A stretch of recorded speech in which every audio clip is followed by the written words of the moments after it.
that going. Good reminder to myself. Welcome everyone to the Clean Energy and Climate Action Budget webinar. And today we're going to be talking about the budget, governor's executive budget, as well as the capital budget, and going over the budget process and the different proposals that are in budgets, executive budgets. So I'm Maria Redman. I work for the Office of Sustainability and Clean Energy for the state of Wisconsin. I have a couple of my colleagues uh, on the horn as well that are going to be helping me out today. Katie Carmody, do you want to introduce yourself really quick? Yeah, sure. Hi, I'm Katie Carmody. I'm the Technical Coordinator and Analyst on the state's Climate Pollution Reduction Grant Program, where we are working on developing climate action for the state, and happy to be here. And I am Katie Rosenberg. I'm the Director of the Office of Environmental Justice. And I'm just glomming on to our friends over here so that I can meet you and get to know you and talk about this budget. Awesome. Thank you both. Can you see my presentation still? Okay, thumbs up. All right. Well, we're just going to get right into it. We're here today to talk about Budget 101 and why the budget's important and what you can do and your role and understanding everybody's role in the budget process, and then getting into the different proposals. So I'm just going to jump right into our next slide. The next slide is the standard disclaimer that, this presentation is really only intended as general information and not legal advice. I am not a lawyer. We would recommend that if you have any really specific questions, to consult a qualified legal counsel for these questions. So let me just jump right into the state budget process. This is really important as we've started this process for the state of Wisconsin. Oh yes, Katie, thank you for putting that in there. Any questions, please put in the chat, and our staff will be here too. I have Winston Thompson and Genesee Hammeister from my team here to answer any questions that you have. So anyway, just jumping right in. So I'm going all the way to the basics. So what is policy? So policy in and of itself is generally, it's a response to an issue or problems that require a solution. It can also be what a government chooses to do to address an issue or a problem. It can take may take the form of a law or regulation or a set of laws or regulation that govern an issue to a problem, or it could be it could be an ongoing process that doesn't always necessarily have a clear beginning. It would be a policy could be reassessed and could be revisited and revised at any given time. But usually it's based on an issue that is in need of a solution. So in Wisconsin and around the US, who makes policy? The legislature and other local elected bodies make policy. Could be a school board, county supervisors, city council, also an executive of a municipality or local government, a mayor, a governor, who would sign or veto bills, propose the budget, as we're going to be talking about in a few minutes. Also, the executive makes appointments, except for in Wisconsin, Department of Justice and Department of Public Instruction. Those are elected positions for our state. Also, who makes policy? Department and agencies. So we'll have agency-related policies where we create and administer programs, develop and implement regulations and rules, monitor and evaluate and study them as well. Also the courts, the judiciary system, where they interpret legislative intent, hear and decide lawsuits. I'm sure you're hearing a lot about that lately. So we're it's something that is part of that policy body.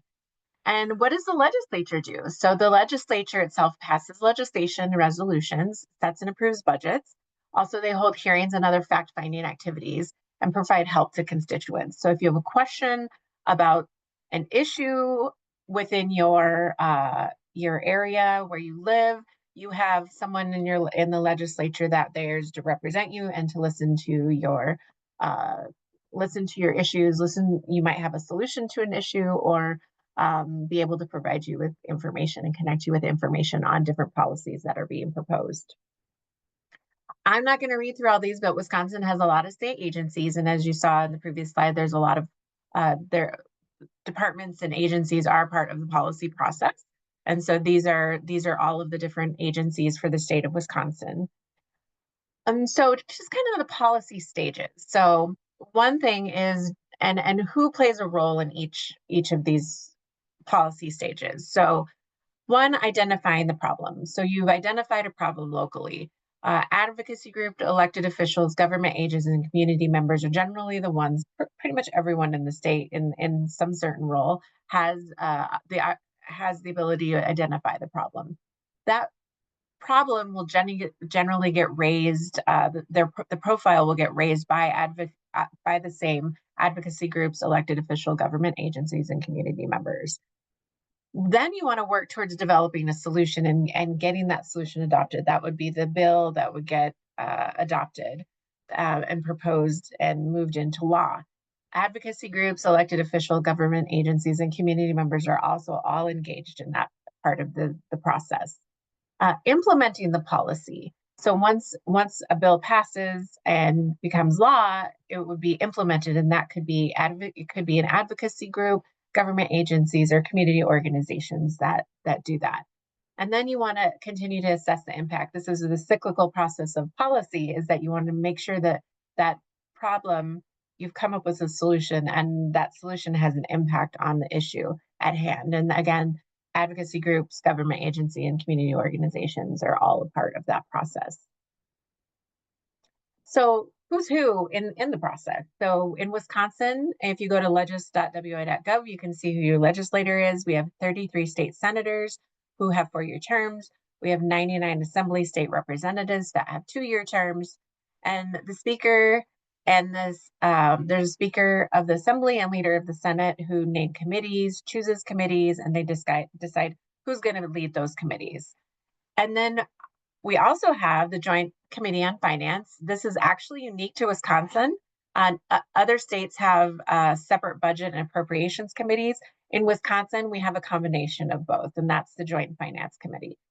We Wisconsinized that process and have them do both. The Assembly and Senate sit together on this committee, and there's 16 members. 9 affirmative yeses on this committee vote is a vote to pass. We also have the Legislative Reference Bureau for Wisconsin, and those are typically translators typically lawyers, nonpartisan, who take the legislator's solution and move it into bill language. So they basically help craft up that bill language. And the bill is the language before signing, and the act is the language after signing and is the law that is in full effect and that can move into implementation. So I'm not going to read through all these, but these are all pretty important words when you're getting engaged and learning about what the budget process is about and what the legislative process is about. There's amendments, appropriations. We are in a biennial budget process right now. Nonpartisan means that it's not based on a bias towards or influence or affiliated with any interest or policies of a particular political party. There's vetoes where the executive could veto a bill that does get passed. So there's lots of different verbiage that you can become familiar with. On another note, there's a lot of information that we're going to be sharing today, and we are recording. But we'll also share the slides as well, so that you'll have a copy of the slides and have a handy reference to this process. So the biennial budget cycle, we are in the process of the biennial budget cycle right now. You see we are in March of that process. We have the agency budget requests were submitted to the governor, and for the governor's review, September through January. The governor introduced his budget proposal via his budget address in February. The governor also released the capital budget, which I will talk about today as well. And soon the Joint Finance Committee and the legislature will be hosting hearings and information sessions to discuss the proposed budget, and they will make any modifications, and then they will act on the budget in June if everything is on time, the governor will sign the budget, issue any vetoes, and all the work for this next biennium will start in July of this year, July and August of this year. So the other thing to think about, there are also non-budget fiscal bills, and so during the legislative session, will be bills outside of the biennial budget bill that request funds for specific limited purposes. And so we are seeing both non-fiscal and fiscal related budget bills that are proposing different initiatives. So we've seen a few things on electric vehicles. We've seen a few things on, I think we've seen some nuclear research. We've seen some clean energy and climate related bills starting to be proposed as well. So it's really a good idea to follow the legislative process so that you can see what's being proposed. And if you go to legis.wi.gov, you can sign up for notifications if you have topic areas that you're interested in. You could put a keyword in there and they will send you any bill that has that word in it. Climate, clean energy, homelessness, affordable housing, whatever it may be that is a priority in your area, that you can look that up and get notification. So just want to quickly run through advocacy and kind of clarify the advocacy spectrum. Advocacy can be broken out when it comes to the legislative process in two separate ways: educational advocacy and legislative advocacy. Legislative advocacy is generally referred to as lobbying, and lobbying could be direct lobbying or grassroots lobbying. I'm going to go through each one of those definitions here in the next slide. So educational advocacy is meeting, calling, emailing, general communications with the legislator and decision makers to educate them about your work or the impact of legislation on your work. There is no limit to the amount of educational advocacy a 501c3 may provide or an individual may provide. This is really just general information, general impact statements that can be shared with legislators. So influence decision making on public policy issues where there's a vote on a bill number.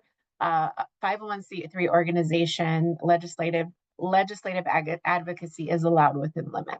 So you can do some of that within as a 501c3, but there are certain limitations.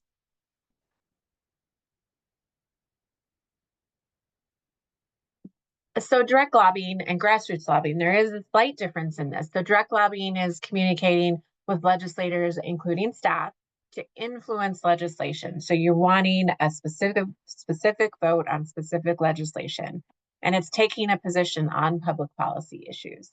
Grassroots lobbying is a little bit different. It's communicating with the general public to influence the vote of a legislative body on a specific piece of legislation. So you're going out and talking to your neighbors about the impact of a particular bill and influencing the public to influence the legislative position on a particular bill. So can a 501c3 advocate? Absolutely, yes. Advocacy can be organizing grassroots. It could be educating legislators. It could be educating the public about the legislative process, educating the public about healthcare issues, climate issues, whatever issues that you may be advocating for. It could include research on public policy issues and nonpartisan voter education. Can a 501c3 lobby? Yes, lobbying is a form of advocacy. So it's attempting to influence legislative or administrative action by oral, written communication. It is with any elected official, agency official, or legislative employee, and this would include specifically time spent in preparation for such communications, appearances at public hearings or meetings, or service on a committee where such preparation or communication occurs. And so if you want more details, there's a statute that defines where a 501c3 can lobby. So in the policy stages, again, identifying the problem, raising the problem, developing, implementing, and assessing, there's different levels of advocacy that can be done across these. And you can see educational advocacy pretty much flows around the whole thing, except for the developing a solution and getting it adopted. That's generally going to be your legislative advocacy, direct lobbying, and grassroots lobbying. So this is where all the advocacy falls. So you're probably wondering, where do I find out when things are happening, and who do I talk to, and what types of bills are being proposed? On legiswisconsin.gov today, this is part of the legislative website. You'll see I pulled this from yesterday. Right now, what's listed as important legislation is the governor's budget. And so no committee meetings have quite been held yet today on the governor's budget, or are scheduled for the governor's budget quite yet. But keep an eye on this webpage, because committees will be starting to stand up. The budget hearings, joint finance committee hearings will be set up, and there'll be opportunity to provide input. And start your input now. Identify who your legislator is, and identify those who are on the Joint Finance Committee, even if they're not your legislator, to just go talk to them about the important proposals that you're seeing, and why you would like them passed or not passed, or how you would like them to be amended, and kind of come at it with your perspective, because that's what's important, is them being able to hear your perspective and make a decision upon constituents' needs and wants. And I put this up here: run towards the roar. It might look really scary, but the fact is that this legislative body should be working for you. The governor has made a number of proposals that are important for climate, clean energy, conservation, and this is the year of the kid. There are a lot of education and mental health support related proposals. So there's a wide swath of proposals right now that really need you to come and talk to the legislature about what's important to you and how it will impact your life. So run towards that roar. It is okay, and it's going to be okay. All right. So I'm going to jump right into the budget. And so the governor, I'm going to start off with the capital budget. The capital budget is made up of state agency proposals to build out and update and upgrade projects around the state, and for state agencies specifically. And many of these projects are really focused on reducing the amount of maintenance, repair, operating costs for the state, updating buildings that have been around for a long time that need upgrades. So I'm just going to run through really quickly what is a 368-page document and do some highlights of some of the clean energy and climate related relevant proposals as part of the agency budget. So the All Agency Program was established to provide funding for maintenance, repair of existing infrastructure, renovation of state facilities, and related infrastructure. And there's an all agency program within the capital executive budget that really helps to extend the useful life of buildings, correct code deficiencies, improve safety and reliability, and ultimately could decrease operating costs for the state. One of the highlights of that particular all agency program is the energy conservation program, to approve the enumeration of 69 million, all funds for 25 to 2027 energy conservation projects, and to allocate 25 million of program revenue supported borrowing for renewable energy construction projects in state-owned facilities. And so really, these projects will help state agencies in the University of Wisconsin system meet their energy reduction goals and reduce utility costs. And these also would include solar, wind, standby generators, geothermal enhancements for the state. So really, the idea is to support reduction in energy costs via the bonding program and a borrowing program. I'm just going to highlight a few kind of cool projects, I think. I find them to be exciting. These are Department of Corrections and Health Services, Fox Lake Correctional Institution. While it's a toilet shower room reconstruction, they're really looking at ways to help enhance safety and hygiene and efficiency at that location and improve conditions for persons in our care by reducing energy and water consumption and lower ongoing maintenance requirements. Jackson Correctional Institution is looking to put in a reverse osmosis water treatment system to address PFAS concerns that exceed standards set by the DNR, again, to improve the water quality for persons in our care. Central Wisconsin Center is looking at a food service building renovation that is going to adhere to sustainability guidelines, incorporate sustainability design elements across multiple disciplines, and ensure efficiency and environmental responsibility while they improve their meal production efficiency. Camp Douglas, they're looking at a generator replacement, switching from a diesel to a natural gas generator to help be sized appropriately for their facility, and the efficiency of the generator is much better, and there will be less emissions and more environmentally friendly use of a generator on that site. Racine County Line Range Berm stabilization. Well, that was a hard one for me to say. Sorry about that. So the berm for this site was built in the 1960s and is eroding, and it helps to, it's on Lake Michigan, and it's next to the We Energy coal-fired power plant, and helps to reduce fly ash that comes from that facility from getting into Lake Michigan. And so it's an upgrade to that berm to ensure that we're protecting the water quality of Lake Michigan. Racine County Line Range lead remediation, making sure that we're reducing lead and doing remedial action to screen and look at the chemical content, and then treat the soil with lead stabilizing reagent to ensure that we are protecting the land and soil and water in that area. Department of Natural Resources, they're statewide. They're looking to update their public entrance and visitor stations on newer facilities with increased energy efficiency. Devils Lake State Park and Willow River State Park, they're looking at doing an interpretive center replacement, again, updating their facility to be more energy efficient and lowering operating costs. And then the Wilson State Nursery tree seedling cooler building replacement, a larger, more energy efficient building that will allow for nursery staff to store equipment and improve seedling quality that's happening at that site.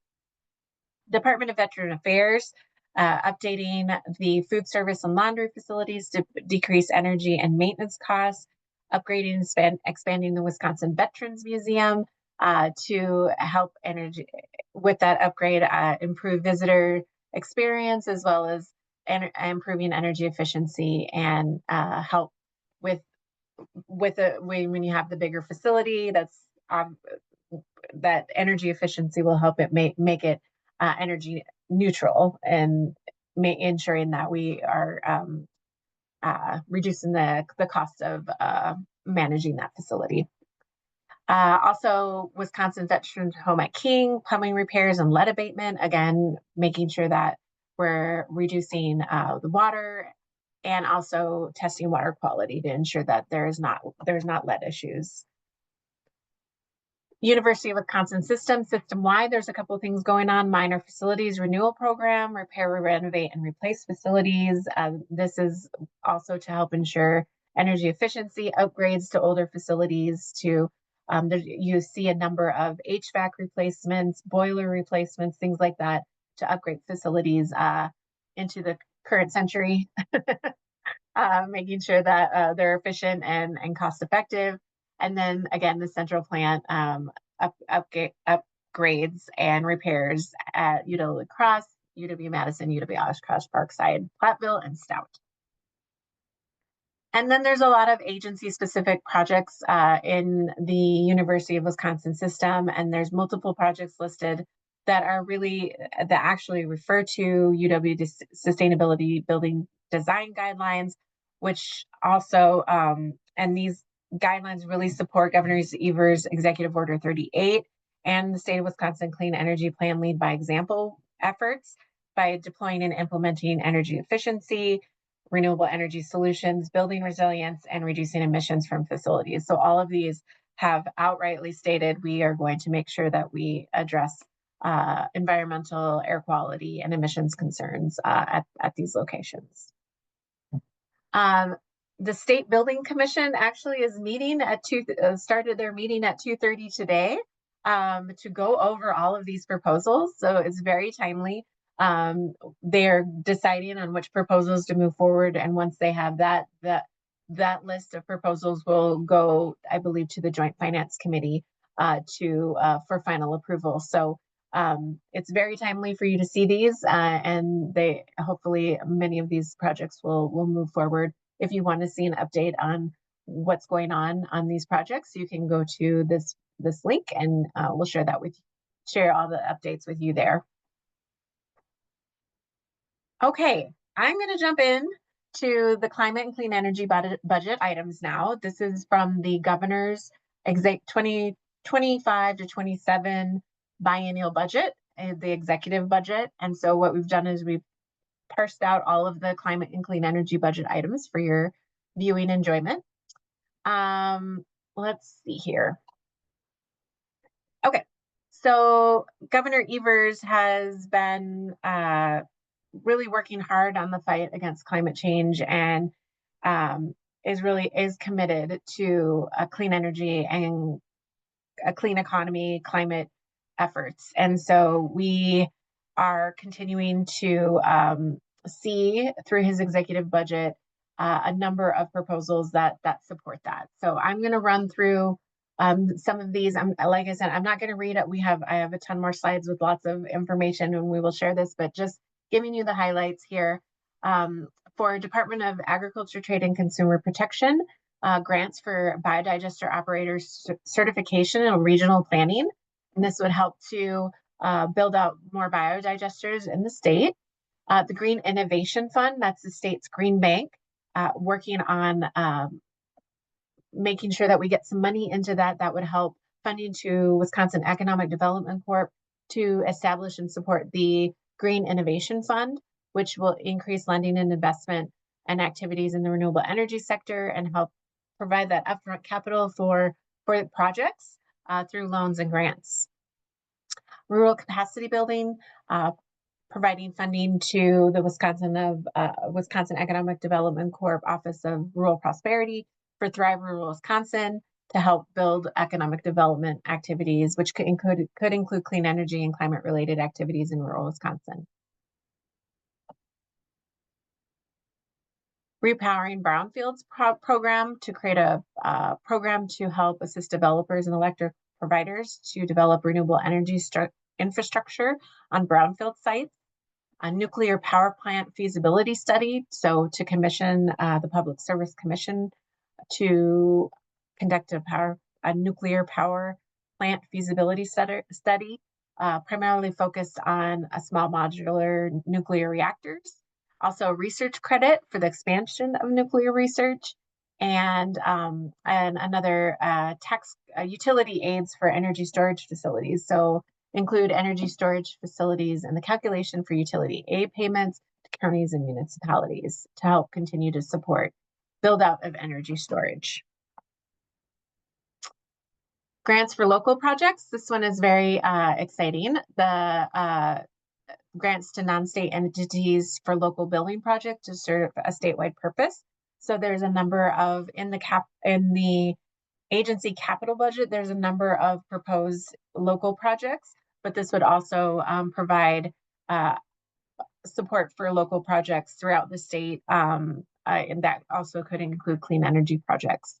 Local government grant resource team to help the state to be able to provide resources and support to local governments to navigate federal and state grant application processes so that we can get more of that funding to Wisconsin. Enhanced electricity resource planning, it's integrated resource planning.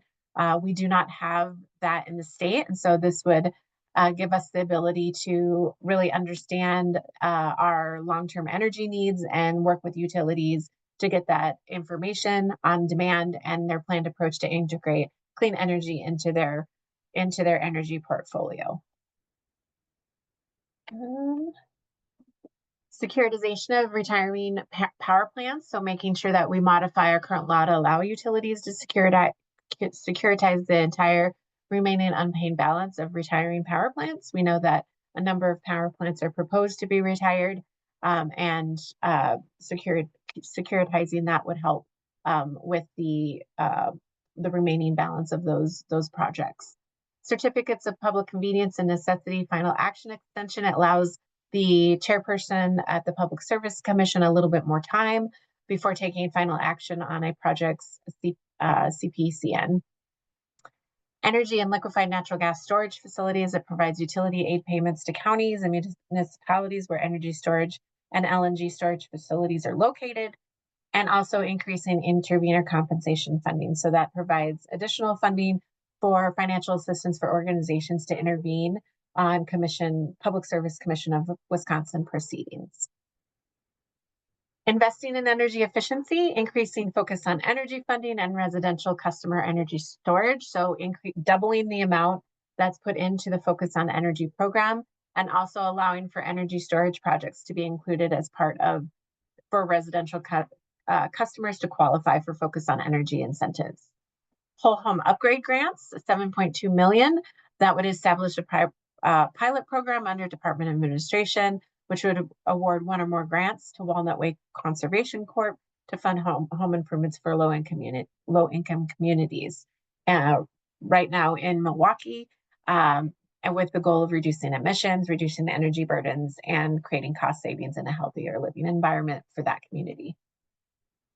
Energy improvements, low-cost debt financing, modifying current law to allow utilities to offer inclusive on-bill financing, and dairy agriculture resilience investment now grant pilot program, $1.5 million for the Department of Agriculture to create a resilience investment now that helps provide dairy producers with less than 1,000 head of milking cows to undertake projects that would help them improve their operational efficiency.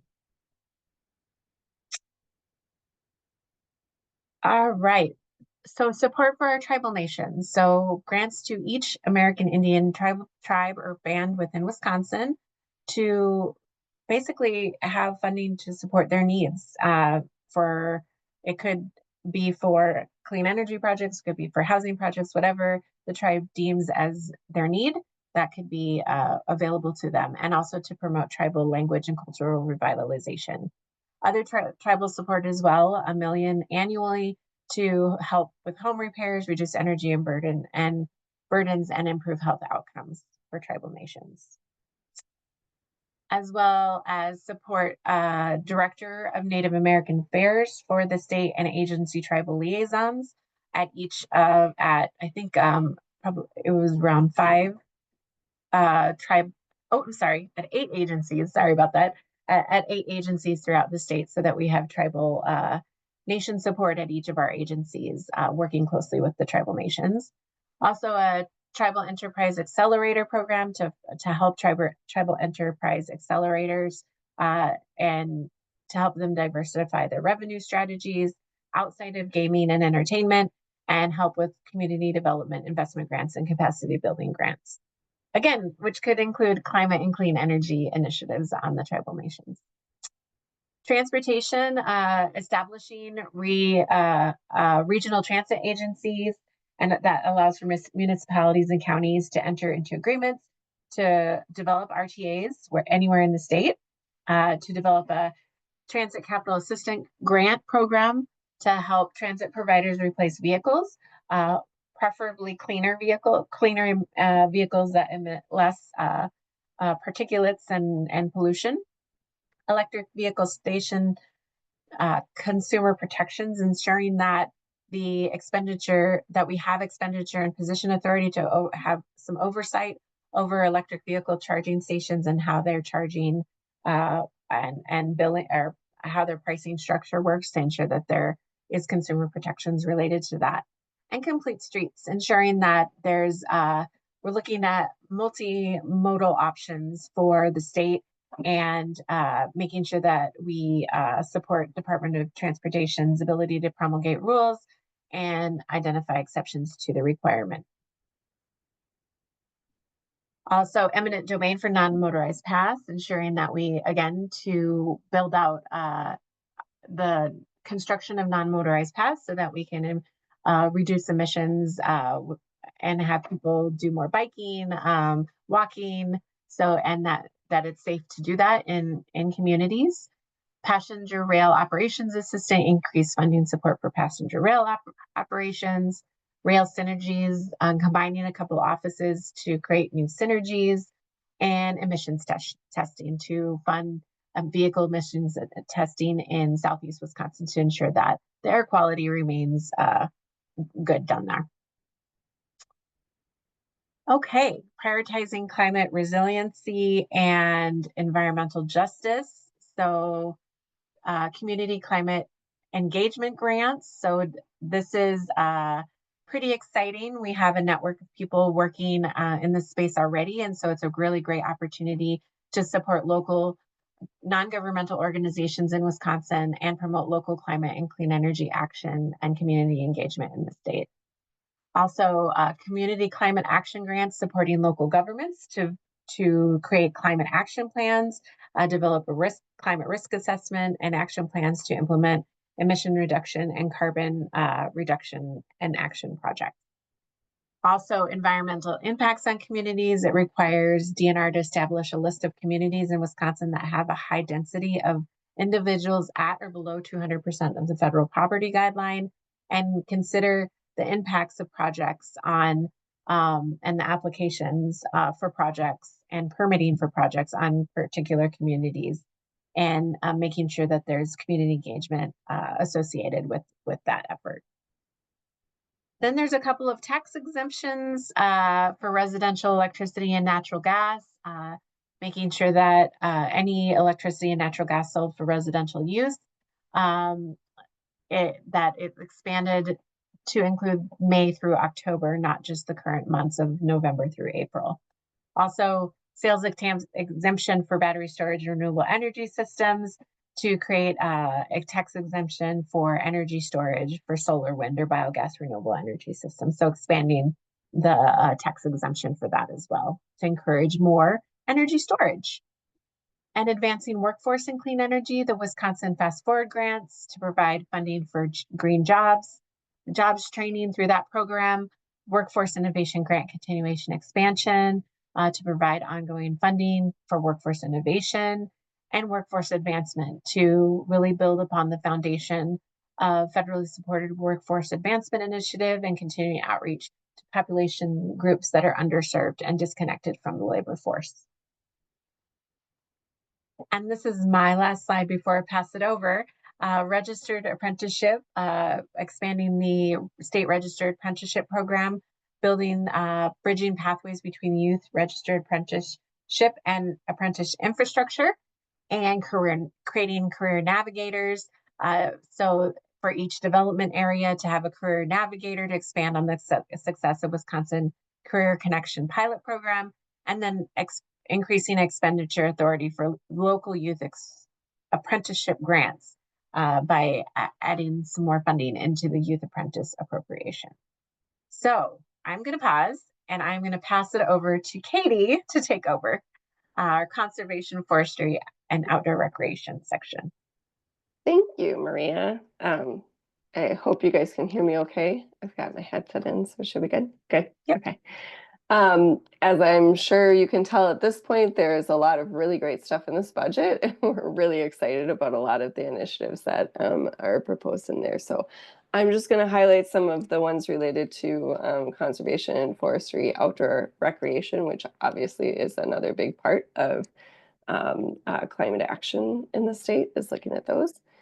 So one is more funding for the Knowles Gaylord Nelson Stewardship Program, which is a very popular program in the state. And I think this would just extend the funding to ensure that it continues until fiscal year 36 and has quite a bit of support in there to keep administering the stewardship program. Next slide. Working on investing and improving stewardship also extends to a number of different measures within DATCAP and the Wisconsin Universities of Wisconsin and a couple other ones. So we have a food waste reduction pilot project. This is would be housed under DATCAP, the Department of Agriculture, Trade and Consumer Protection. And it would be looking at reducing food waste and also taking surplus food and providing it to hunger relief organizations and finding composting opportunities. A landfill food waste study, which would support DNR's current work on understanding our landfill emissions and what's going into our landfills. The Forward Agriculture Grant Program, which would support the Universities of Wisconsin's Forward Agriculture Program, which is focused on promoting sustainable agriculture in the state. And then the water filtration grants, which is actually within the Department of Public Instruction, to help school districts with replacing water fountains with water bottle filling stations, which I personally love quite a bit. I think that's great. Next slide. Then we have a number of different measures around manoomin, which is otherwise known as wild rice. So there's one for DATCAP to create truth in labeling protections so that we can understand what manoomin is traditionally harvested versus commercially harvested, a restoration in public education, stewardship funding for ceded territory manoomin harvesting, and then creating an actual position to work on and coordinate manoomin management activities within the state as well. So that would all be in support of our tribal nations too. And then county conservation staff, the state funds county conservation staff, I think in every single county in the state, to help with land and water conservation activities. This would continue that great work that they're doing. We have a grant funding restoration for a number of different nonprofit organizations that help with doing restoration work within the state. They're all listed there. I'm not going to read them off. And then actually doing some demolition of buildings on DNR-owned property. There's just a separate fund just for that, which I think is really helpful. Next slide. Now we're getting into some that are like personally really interesting for me. So the Forestry Industry-Wide Strategic Plan. So this is the Department of Natural Resources has a really great forestry program. This would be a strategic plan and roadmap that they would develop for the Department of Forestry, but also just industry-wide. So it would look at things beyond the Department of Natural Resources as well. And some funding to support that work. Obviously, our wildfire suppression is very important. DNR works with a lot of local governments to do fire suppression around the state. And so this would assist with that. And then the County Forestry Administration grants. So all of our counties also typically have some properties that are just for forestry that's owned by the county itself. And this grant program would assist them with harvesting activities and forest management on those properties. Next slide. And then there's the Future Forestry Workforce. So this supports both LEAF, or Project LEAF, I think is what it's called, but it's within the University of Wisconsin-Stevens Point. LEAF is a forestry education program. It also supports the Wisconsin Forestry Center and a lot of the forestry careers work that they're doing. So this is a workforce initiative for our forestry industry. Has another forestry liaison position to help with some of that industry relationship building. And then I added in the nursery operations one. We do have a number of different state nurseries. I think we have two, if I remember correctly, and they're adding in some funding to support the state nursery program operations. Very important if we're going to meet our tree planting goals. I think that might be, oh no, there's one more, if I remember, or is that the last one? Gosh, I don't even know now. Oh, okay. No, there's two more. All right. So there's within our state parks, we have a couple of different measures here. So we have the Out We Go Explorer program to expand some outdoor recreation youth programming around the state, which is very fun. Get them out there while they're young. And then open the outdoors to ensure that our state parks can be accessible and have some adaptive equipment out there so that all folks of all kinds can get out and enjoy our natural resources. Improving internet broadband capacity at our state parks and shooting ranges. And then on the next slide, there is two really fun ones, which is free admission to state parks and campgrounds for our tribal members and free admission to state parks for our fourth graders who learn all about Wisconsin in fourth grade in those units. And just what a wonderful opportunity to get them out and learning about our wonderful natural resources here. And that is my last slide. And so I will turn it over to other Katie and to talk about clean water within Wisconsin. Yes, thank you so much. And mega shout out to you too for putting this together. It's amazing. I'm extremely passionate about water, so I think that's why I get to present this to you. I'm ready to get into it. All right. So first up, we have lots of stuff related to PFAS remediation. You might recall during the last budget, there was 120 million allocated to PFAS, but it was put in that trust fund. And there was not agreement between the governor and the legislature on that. So we never actually got to spend it. But that means there's still a lot of projects. So this year, this biennial budget, $145 million working towards PFAS remediation for municipalities, for private wells. And additionally, drinking water is really the only regulated water for PFAS right now.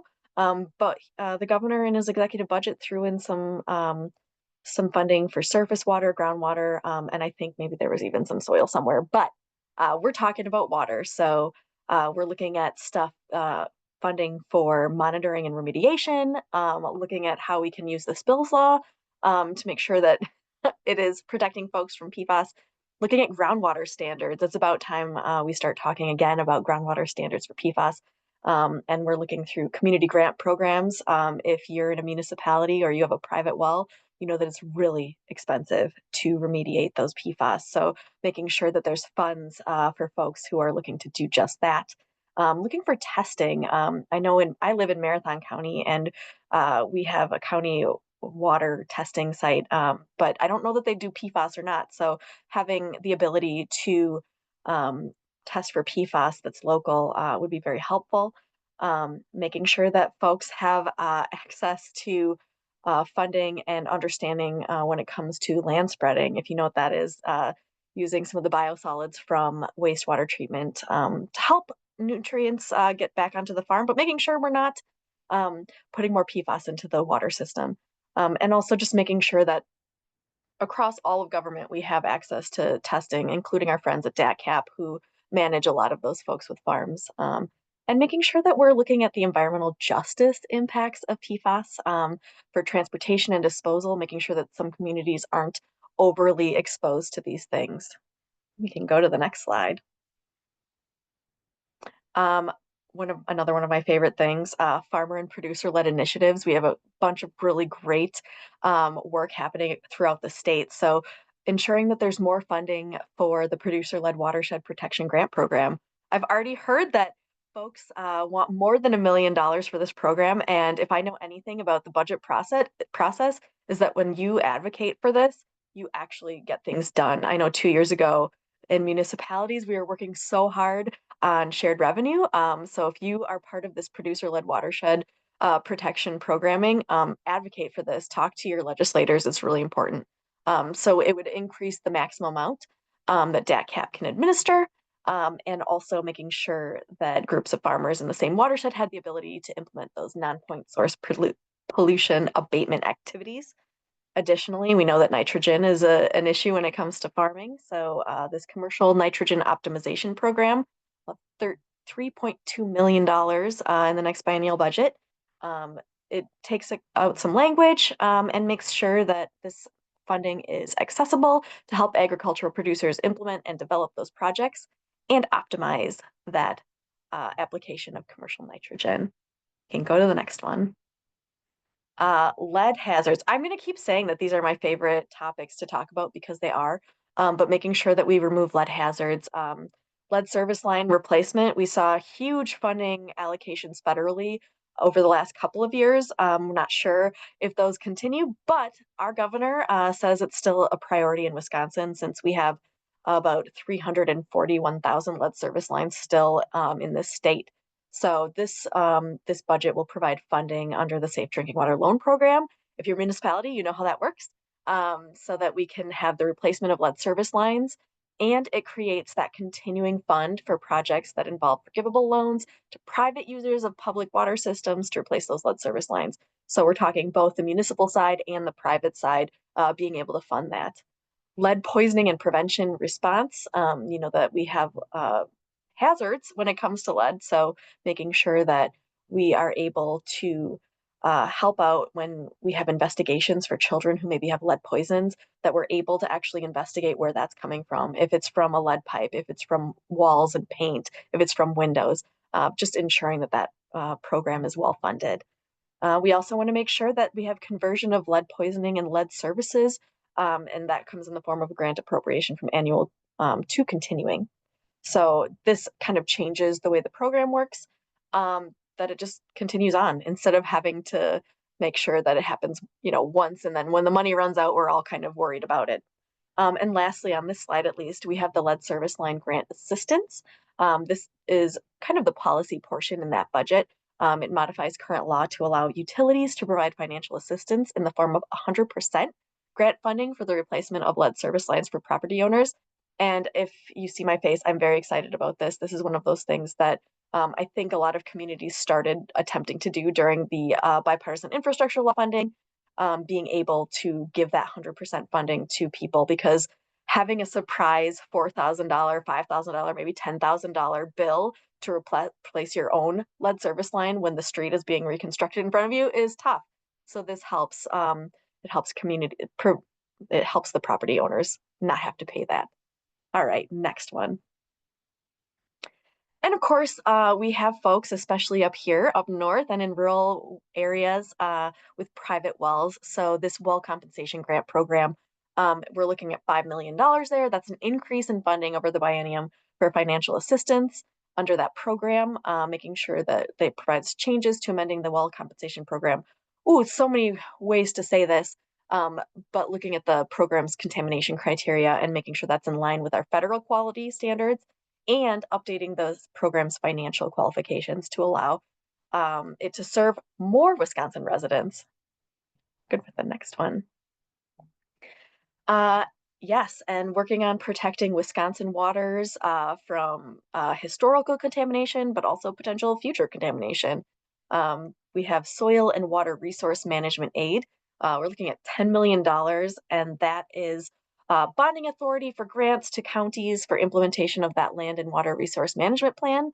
And it also includes cost sharing grants for landowners, so they don't have to foot the entire portion of their bill. We're looking at revitalizing the Wisconsin program, $3.3 million. This is administered by the DNR, which would provide aid in the form of grants or direct services to local governments. So if you have an old dry cleaner or in private parties, it looks at how we mitigate some of those. I know that in my community, we took, 12 years to remediate a dry cleaning site. So we know that it takes time and money, and this should help cover some of that.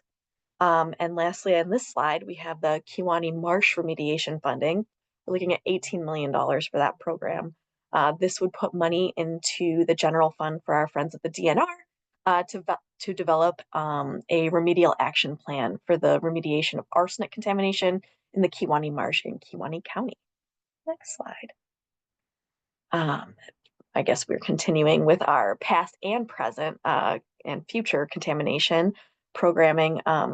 There is an increase in permit fees for things like CAFOs, those concentrated animal feeding operations, and monitoring fees. This money will go towards providing expenditures and position authority to oversee that permitting, the inspection and enforcement of concentrated animal feeding operations in Wisconsin. It would also increase the annual fee assessed to the operators of those CAFOs from $345 to $545. We're also looking at WPDES general permits. You can tell that you can see that in the current law, a person can't discharge that pollutant into waters of the state without that permit issued by the DNR. And in addition, this would be site-specific individual permits. The DNR would be authorized to issue a general permit that authorizes specified discharges in a designated area of the state. So if you don't know what that means, that's good for you. It means you don't have to worry about that, but this goes a lot with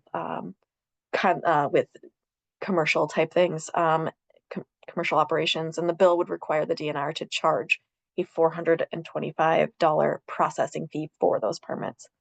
Additionally, stationary source operation permits.